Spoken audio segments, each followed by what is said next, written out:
Test 3. You will hear a number of different recordings and you will have to answer questions on what you hear. There will be time for you to read the instructions and questions and you will have a chance to check your work. All the recordings will be played once only. The test is in 4 sections. At the end of the test, you will be given 10 minutes to transfer your answers to an answer sheet. Now turn to Section 1. Section 1. You will hear a woman phoning an antique shop complaining about the delivery service and some damage to the item she purchased. First, you have some time to look at questions 1 to 4.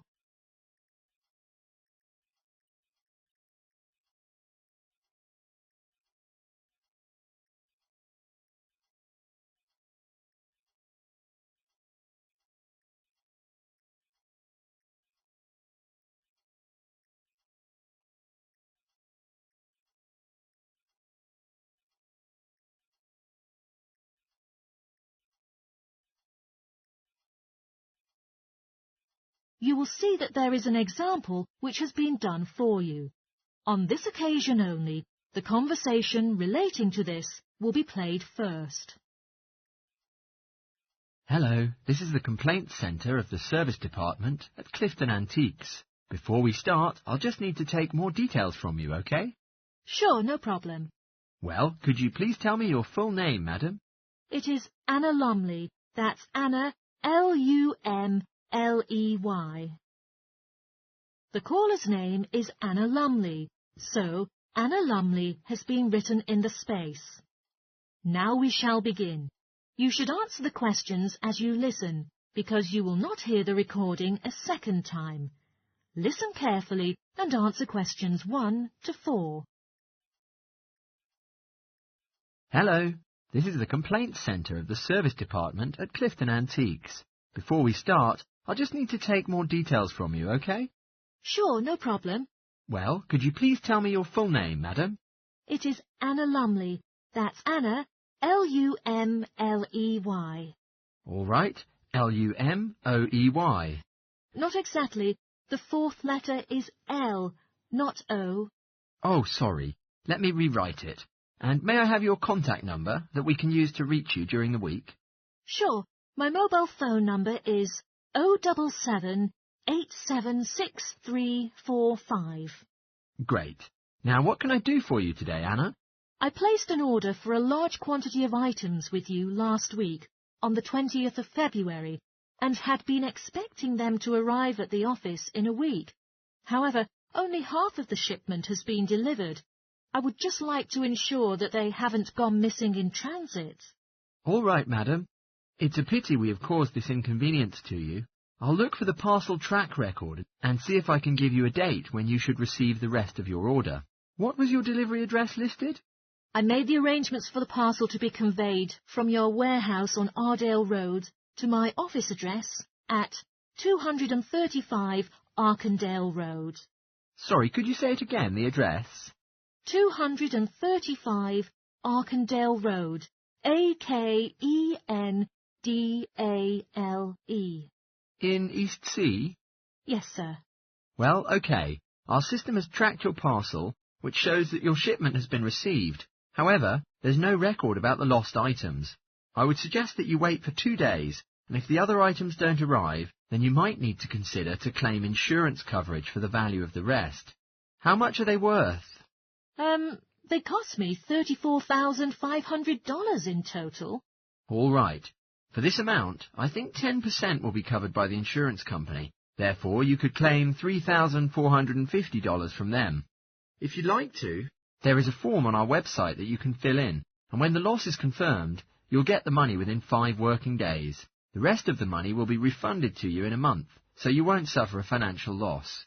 It sounds reasonable. Before you hear the rest of the conversation, you have some time to look at questions 5 to 10.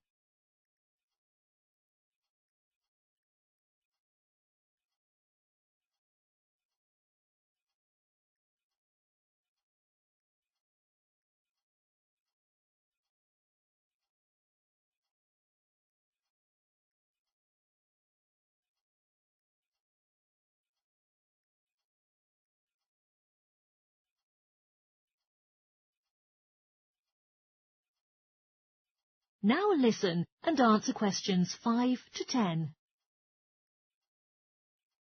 Yet it is necessary to make a list of your lost items so we can recheck it against our records. Is that okay?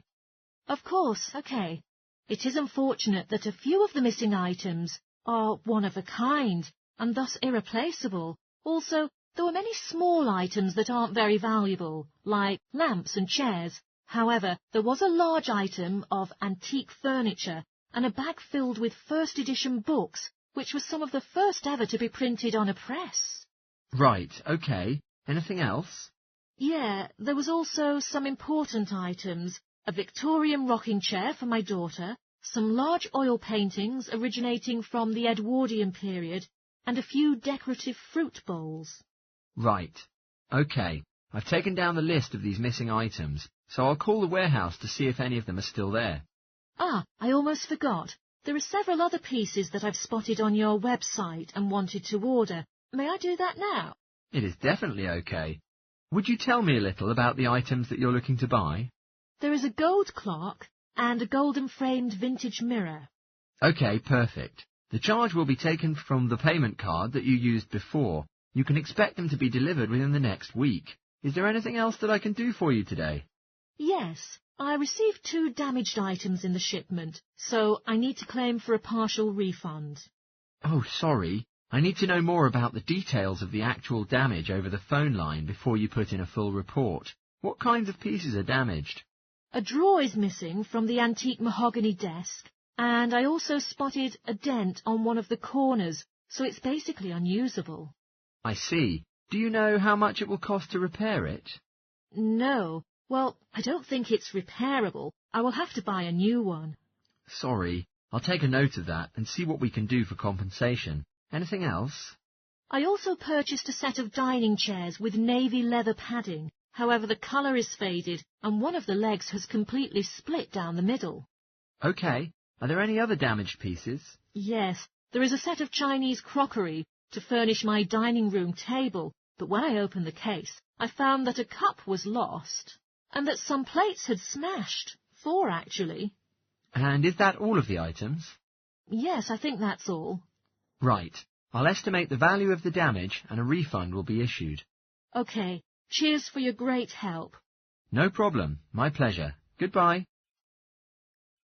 That is the end of section 1. You now have half a minute to check your answers.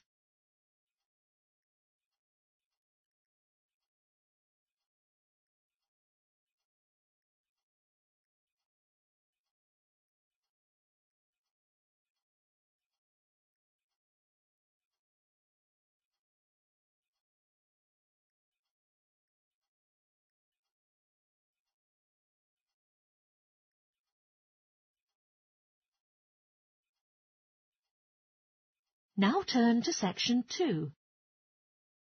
Section 2. You will hear part of a broadcast for tourists about the popular holiday region called the Trelloa Valley. First, you have some time to look at questions 11 to 14.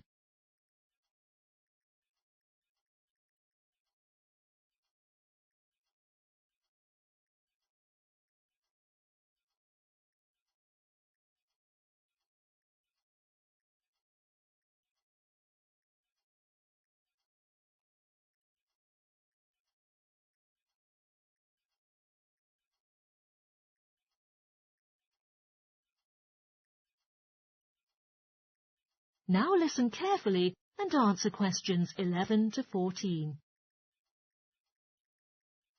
An unspoiled, splendid scenery takes its shape in the valley and estuary of the River Trelloa, abundant with wildlife, as well as views of historic interest. There are lots of channels to explore the area with the wonderful public transport networks. With just short walks in between spots, it is possible for you to leave the car behind and travel by boat, train or bus. There is the Trelloa Valley passenger ferry running between villages, alongside the river estuary, and serves as a link with the train station at Barry, from which it takes only a 10-minute walk from the riverside village of Carlton. In the past, the main transport way in the area was the river, and as in the past, the ferry timetable varied from day to day according to the time and height of the tide. The ferry is also seasonal. usually running its business during the period between April and September, depending on the weather. Visiting our website, www.treloarferry.co.uk, it's convenient to download the timetable. If you would like to relax and enjoy the wonderful scenery, just take a river cruise to Carlton and back from the nearby city of Plymouth. Visitors were carried along the same route by steamships in the past. Queen Victoria and her family also enjoyed such a trip in 1856. Today, it takes you a few hours to do the journey. The round trip only lasts for 4 to 5 hours, varying in terms of the tides and weather. You can travel upriver by boat and return to Plymouth by train if you prefer. There will be wheelchair access on all the cruise boats and trains. For more information and departure times, please ring Plymouth Boat Cruise on 01752 823 104. Trains travel between Carlton and Plymouth many times a day, with different stations in between throughout the year. Local commuters, as well as visitors who fancy the lovely scenery, prefer to use the service. The highlight of the journey is going across the river on the amazing viaduct, which was constructed in the early period of the 20th century, and it towers 120 feet over the water. Tickets can be directly bought on the train, so it is unnecessary to book ahead. You can reach National Rail inquiries by phone or online for more details about fares and timetables. The bus service is now linking all train stations and villages in the zone, especially for holidaymakers. There is a Rover ticket, including unlimited journeys, which can be used on weekends and national holidays. The Rover ticket offers great value for money and is now even cheaper than it was last year. For adults, a ticket costs £5.50 per day. For senior citizens, the cost is £4.50, and a family ticket for up to 5 people only costs £12. You can purchase tickets on the bus. Before you hear the rest of the talk, you have some time to look at questions 15 to 20.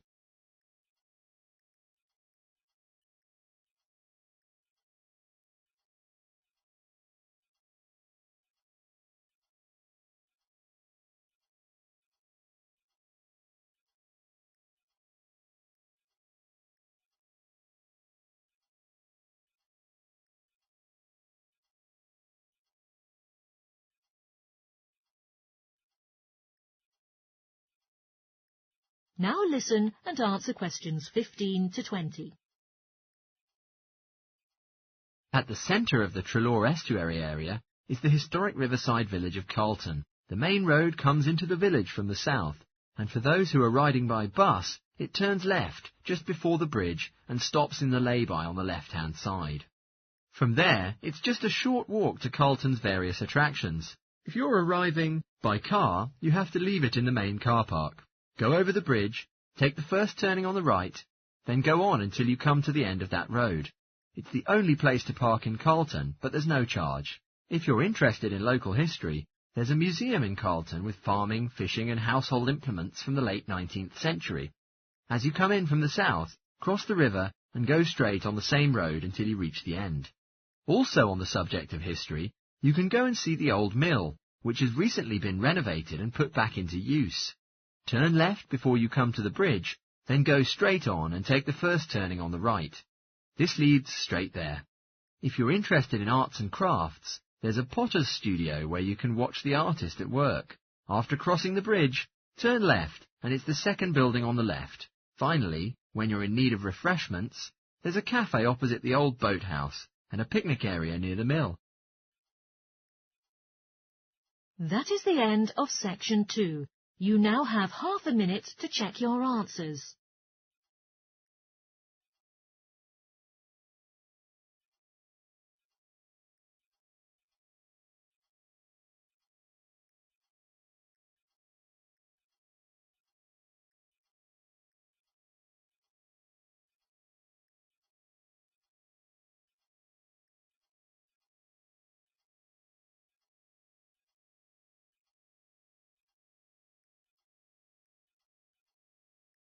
Now turn to section 3. Section 3. You will hear 2 students who are taking a research methodology course, a girl called Lila and a boy called Jake, having a seminar with their tutor. First, you have some time to look at questions 21 to 24.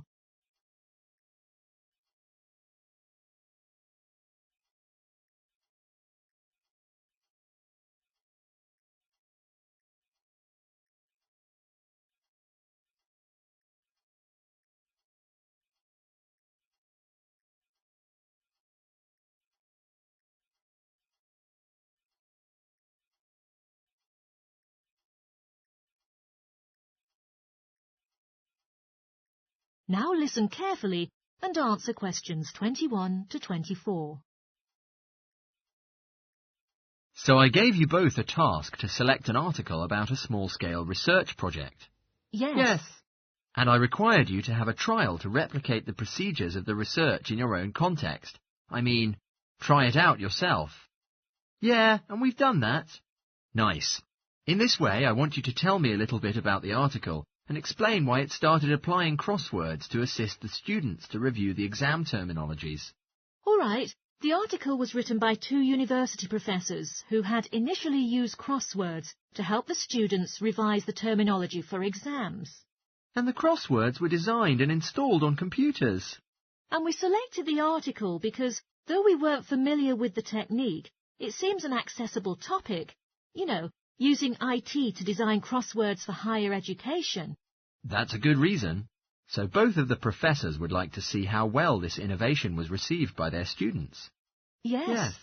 So what has been going on with your reproducing the research? Well, we collected a series of some terms from our own modules and put them in a list. Then we designed a crossword to revise them.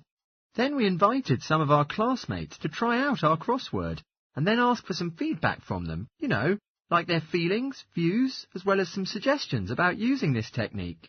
Did you find it easy to have people participate in it? Not really. First, you know, it was actually hard, but later when we convinced them by talking about the actual benefit that they will get from participating in this research on preparing for an exam which is coming up later this semester... It functioned. Great. So how did you get the feedback from the students that tells you their thought about the crosswords? By a questionnaire. There were 2 pages in the original questionnaire, and it included lots of X-linked questions. But the whole section about difficulties using IT is now out of date. Even the questionnaire had just been finished a few years ago. So, have you done a shorter version? Sure, and then we emailed it to 40 students and received 28 replies. I was disappointed by the fact, but this was a relatively good result. I mean, the responses we got from them were well written. You know, people did take a lot of care with them, but I was still taken aback with the low numbers. Yes, for an apprentice researcher, it's an important lesson to learn. Yeah. Before you hear the rest of the talk, you have some time to look at questions 25 to 30.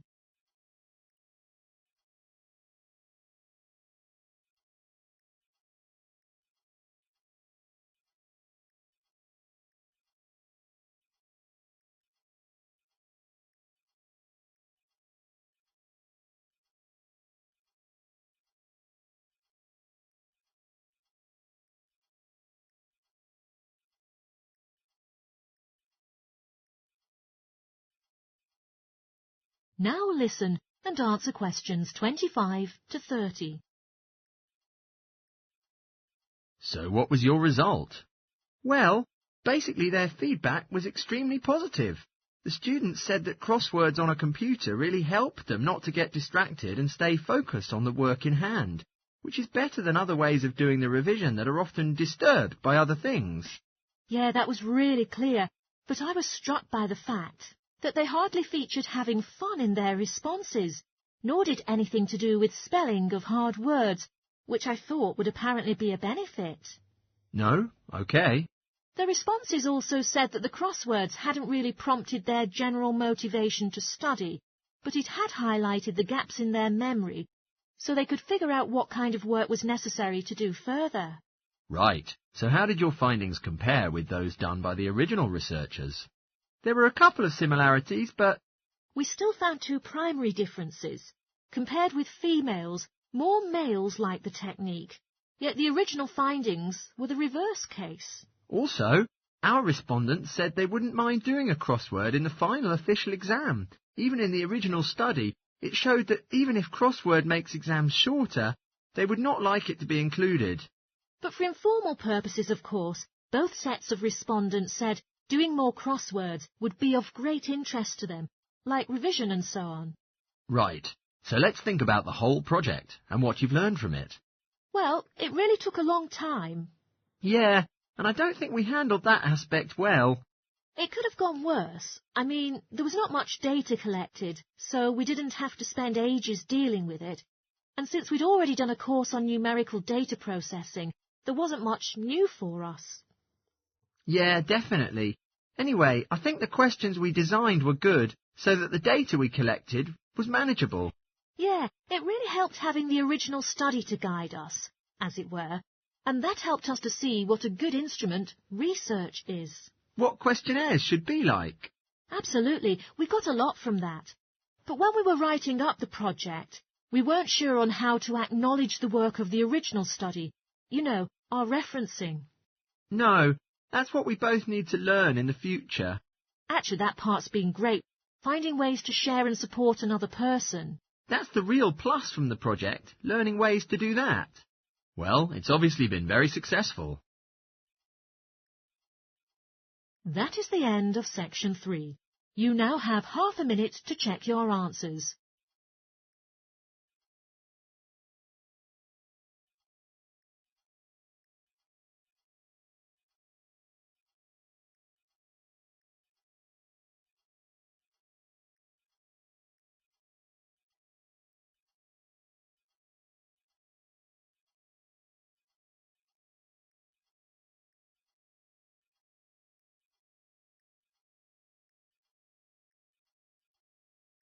Now turn to section 4.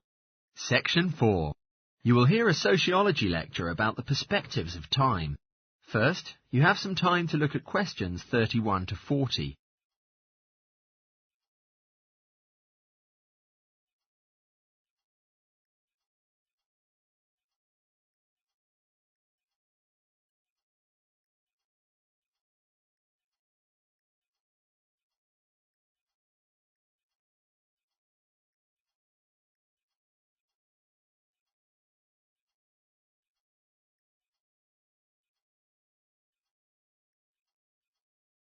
Now listen carefully and answer questions 31 to 40. Today, I would like to share something with you about time. Particularly, I'll be looking at the way we think about time and how these perspectives of time structure our life. Social psychologists have pointed out that there are 6 ways of thinking about time, which they regard as personal time zones. The first 2 types of time zones are based in the past.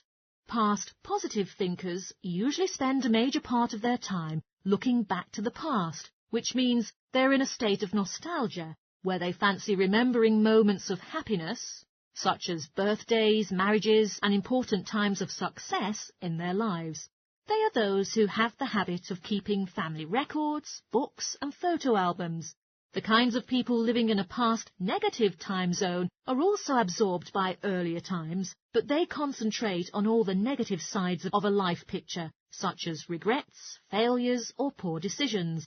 They spend plenty of time imagining what life could have been. Then it is those who live in the present. Present hedonists live their life in pleasure and immediate sensation. Their life motto should be having a good time and avoiding painful experiences. Present fatalists live in the present as well. However, they think this moment is the product of circumstances entirely beyond their control, that it is more a fate. Whether it's poverty, religion, or society itself, something prohibits fatalists from thinking that they do perform a role in changing their life outcomes. Life is simply what it is. How about the future time zone? People who are sorted into the future active group are those who make plans and go for their plans. They don't play, but work and resist temptation. They make decisions in terms of potential consequences rather than experience itself. The other type of future-oriented perspective is future fatalistic. This group of people holds the belief that there will be a certainty of life after death, and a certain kind of judgment day when they will be assessed on how virtuously they have led their life and what achievements they have made in their lives. Okay, so much for all the types. You now may ask, in what ways are our lives influenced by these time zones? Well, let's start at the beginning. When we were born, no exceptions, everyone was a present hedonist. All the initial needs and demands, like being warm, secure, fed and watered, were all from that time. But formal education changes the way we think. Each one of us is taught not to focus only on the moment and start to make estimates about the future. But you might be surprised, every 9 seconds a child drops out of school in the US. Most interestingly, there's much more boys dropping out than girls doing so. We may easily draw the conclusion boys aren't as intelligent as girls. But the evidence doesn't support this. A recent survey indicates that when American boys reach the age of 21, they have spent roughly 10,000 hours on video games, and also suggests that they'll never fit in the traditional classroom because there is a stronger need for those boys to have a certain circumstance in which they are capable of managing their own learning environment. Now, let's move on to how we do prevention education.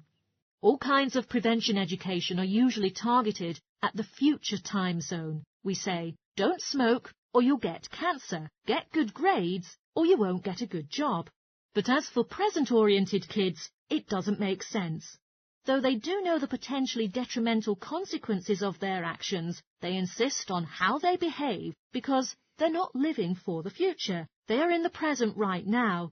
Logics won't be helping, and it's no use reminding them of potential fallout from their decisions or previous judgment errors. We have to get in their minds just as they're about to make a choice. How we value and use our time is greatly influenced by the time perspectives we have. When Americans come across a question about how busy they are, most of the interviewees usually report being busier than ever before. They admit to sacrificing their relationships, personal time and good sleep during nights for their careers. But 20 years ago, 60% of Americans had sit-down dinners with their families. Yet now, the number has dropped to 20%. However, when they're asked, what if there were 8 days in a week? They say, oh, that'll be fabulous. They would spend that time working to achieve more. They're persistently trying to get to the future point of happiness. So, it's of vital importance that we know how other people think about time. We tend to think, oh, that person is really irresponsible, or that guy is power-hungry. But often, what we care about is not the fundamental personality differences, but only various approaches of thinking about time. Rather than distinctions of characteristics, seeing these conflicts as differences in time perspectives can promote more effective cooperation between people and get the most out of each person's individual strengths. That is the end of section 4. You now have half a minute to check your answers.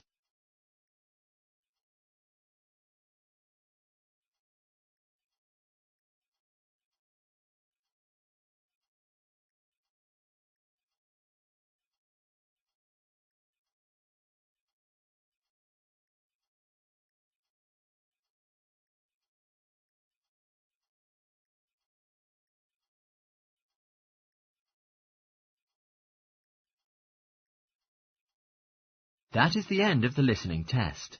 In the IELTS test, you will now have 10 minutes to transfer your answers to the answer sheet.